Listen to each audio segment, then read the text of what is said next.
आधी रात का समय था। चारों तरफ सन्नाटा, और उस सन्नाटे को चीरती हुई एक अजीब सी घंटी की आवाज। गांव के बाहर एक पुराना कुआं, जिसके पास कोई भी दिन में भी नहीं जाता था, लेकिन उस रात वहां एक आदमी खड़ा था। नाम था भैरव बाबा। उसकी आंखें बंद थी और होठों पर एक अजीब सा मंत्र, ओम कालेश्वराय आत्म बलिदानाय नमः। अचानक उसने अपनी मुट्ठी खोली, जिसमें एक छोटा सा काला धागा था, और उसने उसे कुएं में फेंक दिया। छपाक, जैसे ही धागा पानी में गिरा, कुएं के अंदर से हंसी की आवाज गूंज उठी। गांव का डर। अगली सुबह गांव में अफवाह फैल गई। फिर से शुरू हो गया। इस बार इसकी बारी है। गांव के लोग डरे हुए थे, क्योंकि हर 3 महीने में गांव से एक इंसान गायब हो जाता था, और उसके बाद गांव में खुशहाली आ जाती थी। नई एंट्री। सीमा शहर से आई एक लड़की। सीमा, जो एक जर्नलिस्ट थी, वो गांव में आई थी एक रिपोर्ट बनाने, लेकिन उसे कुछ अजीब लगा। गांव में कोई बच्चा नहीं खेल रहा, लोग उससे नजरें चुरा रहे थे, और हर घर के बाहर वही काला धागा बंधा था। रहस्य की शुरुआत एक रात।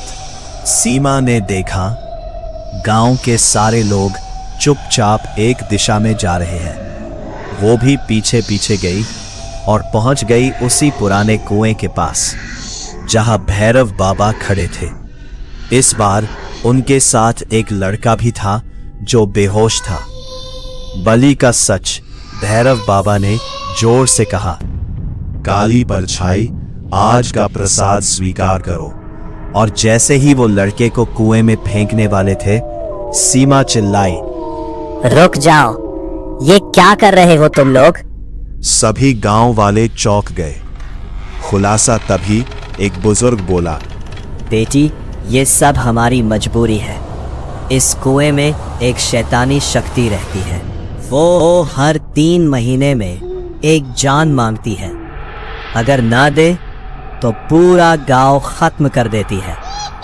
सीमा ने गुस्से में कहा, ये सब अंधविश्वास है। लेकिन तभी कुएं के अंदर से एक काली परछाई बाहर निकली। धीरे धीरे वो इंसान का रूप लेने लगी, और उसने सीमा की तरफ देखकर कहा, तुम्हें सच जानना है तो सुनो, मैं कोई शैतान नहीं, मैं इस गांव की पहली बलि हूँ। 20 साल पहले गांव वालों ने ही पहली बार अपनी जान बचाने के लिए एक मासूम लड़की की बलि दी थी, और वही लड़की अब इस कुएं में फंसी आत्मा बन चुकी थी।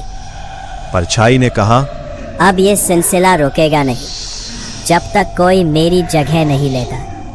और अचानक वो परछाई सीधे सीमा के अंदर समा गई। अगली सुबह गांव में सब कुछ सामान्य था। लोग खुश थे, फसलें हरी थीं, लेकिन अब कुएं के पास खड़ी थी सीमा। उसकी आंखें पूरी तरह काली हो चुकी थी, और वो धीरे से मुस्कुराकर बोली, अब अगली बारी किसकी है? तो दोस्तों, क्या सीमा सच में बच पाई, या वो भी उसी काली परछाई का हिस्सा बन गई? और अगर ये सिलसिला ऐसे ही चलता रहा, तो क्या कभी ये गांव आजाद हो पाएगा?